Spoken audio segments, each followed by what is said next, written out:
चलिए तो अब क्वेश्चन नंबर 2 डिस्कस करते हैं एक्टिविटी बेस्ड कॉस्टिंग में। मैंने पिछले वीडियो में जो है इस क्वेश्चन को आपको होमवर्क में दिया था। अगर आपसे हो पाया तो ठीक है, वरना अब सॉल्यूशन देखते हैं, है ना। पिछले वीडियो में हमने इस क्वेश्चन को डिस्कस किया था, ठीक है, जो आप देख सकते हैं यहाँ पे क्वेश्चन ये था। अब क्वेश्चन नंबर 2 जो यहाँ पे आपके सामने स्क्रीन पे दिख रहा है उसे डिस्कस करते हैं। जो पिछले वीडियो में मैंने आपको क्वेश्चन तो बता दिया था, अब आइए सॉल्यूशन देखते हैं। देखिए क्वेश्चन में क्या कहा है, बहुत ही सिंपल सा क्वेश्चन है और इतना बड़ा भी नहीं है। चलिए, कहा है कि जो कुछ एमएसटी लिमिटेड है वो कुछ इन्फॉर्मेशन प्रोवाइड कर रही है। 2 एक्टिविटीज़ हैं यहाँ पे, पावर और क्वांटिटी इंस्पेक्शन, है ना।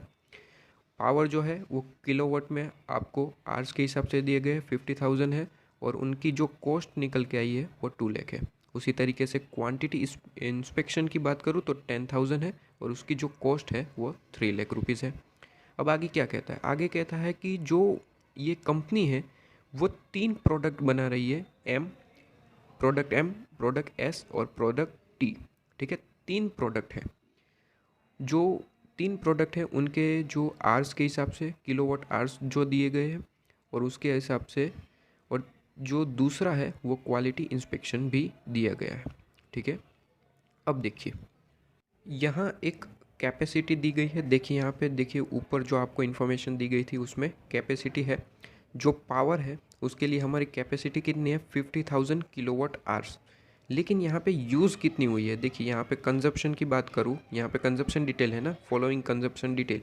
तो कंजप्शन डिटेल की बात करूँ, किलोवाट आवर्स 10,000, 20,000 और 50,000 किलोवाट आवर्स जो है वो इतने हुए हैं। मतलब कि इसका टोटल लगाऊँ 10,000 प्लस 20,000 30,000 और 30,000 प्लस 15,000 45,000। मतलब कि हमारी कैपेसिटी तो 50,000 है, लेकिन कहीं ना कहीं हमने कम यूज़ किया है। यहाँ पे 45,000 ही कंजप्शन हमने करा है। मतलब कि 5,000 जो किलोवाट आवर्स है वो ऐसे के ऐसे ही पड़े रहे। हाँ, हमारी कैपेसिटी तो 50,000 किलोवाट की है, लेकिन यूज़ सिर्फ और सिर्फ 45,000 आवर्स ही करे हैं, ठीक है। तो कहीं ना कहीं 5,000 जो है किलोवाट आवर्स की कैपेसिटी तो थी, लेकिन यूज़ ही नहीं करा है। उसी तरीके से क्वांटिटी इंस्पेक्शन की बात करूँ तो उसमें भी यहाँ पे टोटल लगाए 3,500, उसके बाद 2,500 और 3,000। इसका टोटल आप लगाए तो कितना आ रहा है, 9,000। अच्छा 9,000, हमारी कैपेसिटी कितनी है, कैपेसिटी तो 10,000 इंस्पेक्शन की है, लेकिन यूज़ हमने सिर्फ और सिर्फ 9,000 इंस्पेक्शन करा है, क्वालिटी इंस्पेक्शन।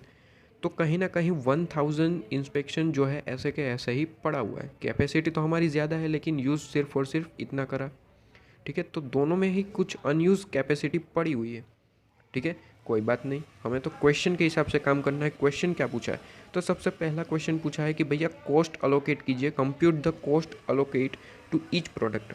हर एक प्रोडक्ट में हमारी कॉस्ट कितनी है, वो आपको कॉस्ट कितनी पड़ी वो आपको कैलकुलेट करनी है। तो बहुत ही सिंपल है। देखिए पहले तो इस मामले में जो किलोवाट आवर है उसके लिए हम पहले कैलकुलेट करते हैं। देखिए किलोवाट आवर्स में हमने कितने यूनिट, मतलब कि कितने किलोवाट आवर्स का यूज़ किया वो तो बता दिया है। प्रोडक्ट एम में 10,000, एस में 20,000 और टी में 15,000, कोई दिक्कत नहीं। लेकिन हमें प्राइस नहीं पता है, मतलब कि पर किलोवाट अगर प्राइस पता चल जाए तो हम इंटू करके डायरेक्ट हमारी कॉस्ट निकाल सकते हैं।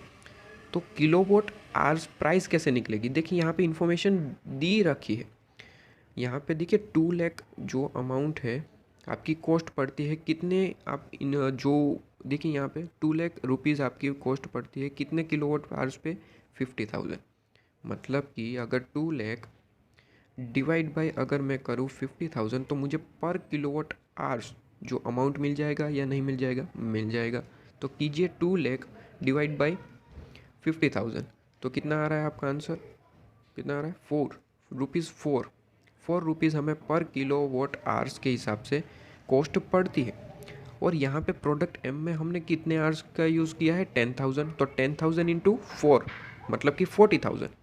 एम में हमारी कॉस्ट कितनी पड़ी है, 40,000, देख लीजिए यहाँ पे, है ना। उसी तरीके से एस में देखिए 20,000 इंटू 4 कितना आएगा, 80,000, देख लीजिए यहाँ पे 80,000। मतलब कि हमें कुछ करना ही नहीं है, सिर्फ और सिर्फ यहाँ पे आपको जो एक ही स्टेप करना है वो क्या है, पर किलोवाट आवर्स हमने निकाल लिया 4 रुपीज़, बस वो उसे इंटू करना है। 20,000 इंटू 4 यहाँ पे 50,000 इंटू 4 देख लीजिए 60,000 और उसका टोटल लगा दीजिए 1,80,000। उसी तरीके से क्वांटिटी इंस्पेक्शन की बात करूँ तो वहाँ पे भी हमें पर क्वांटिटी इंस्पेक्शन रेट निकालना है। किस तरीके से, यहाँ पे इन्फॉर्मेशन दे रखी है, सिर्फ और सिर्फ डिवाइड करना है। 3 लाख है अमाउंट, हमारी टोटल कॉस्ट है 3 लाख, पर 3 लाख जो अमाउंट है वो किस पे लगती है टोटल, अगर हम 10,000 इंस्पेक्शन करें तो, है ना। तो 3 लाख डिवाइड बाई 10, यहाँ पे देखिए वर्किंग नोट भी है, 3 लाख डिवाइड बाई 10,000, यहाँ पे आ रहा है 30 रुपीज़ पर इंस्पेक्शन। तो 30 रुपीज़ पर इंस्पेक्शन जो है हमारी कॉस्ट है पर इंस्पेक्शन, ठीक है। और यहाँ पे देखिए प्रोडक्ट एम में हमने 3,500 जो है इंस्पेक्शन यूज़ करा है, तो 3,500 इंटू 30, तो ये आंसर आ गया।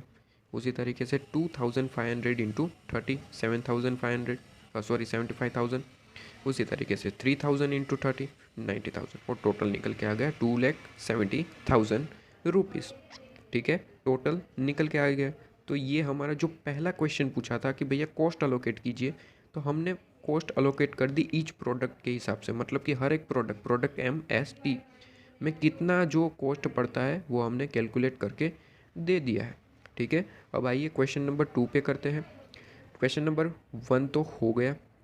क्वेश्चन नंबर 2 पूछा है कि भैया अनयूज कैपेसिटी बताइए। तो ये तो बहुत ही सिंपल है ना, देखिए पावर जो कंजप्शन है उसमें हमने कितना यूज़ करा है, 1,80,000 रुपीज़ का हमने टोटल यूज़ करा है, लेकिन कैपेसिटी कितनी थी, कैपेसिटी तो 2 लाख की थी।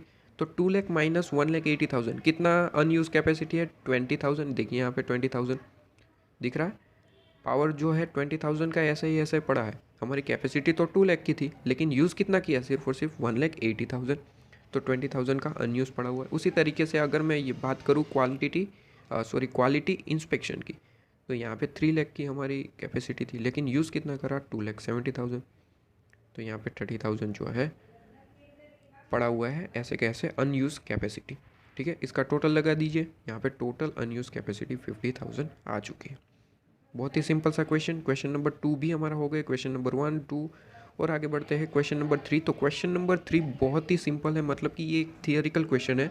अगर आपको पूछा जाए कि भैया कैपेसिटी लेवल जो कंसीडर करने के लिए, उसका मैनेजमेंट करने के लिए कुछ फैक्टर बताइए, तो आपको ये फैक्टर बताने हैं, आपको ये बस रीड कर लेना है। इसमें कुछ अलग क्वेश्चन नहीं है, ये थियोरिकल क्वेश्चन है जो इस क्वेश्चन के साथ पूछ लिया है, ठीक है। तो बस इतना ऐसा ही था। और इतना जो है क्वेश्चन ये जो है ऐसा आता है, कहाँ गया पे, हाँ। तो इतना सिंपल क्वेश्चन ये निकल के आता है, आप देख सकते हैं। इससे जो है 7 से 8 नंबर तक का क्वेश्चन आ जाता है। तो इसे प्रैक्टिस कीजिए और थर्ड क्वेश्चन के लिए रेडी रहिए थर्ड वीडियो में, ठीक है। ये वीडियो नंबर 2 कंप्लीट होता है।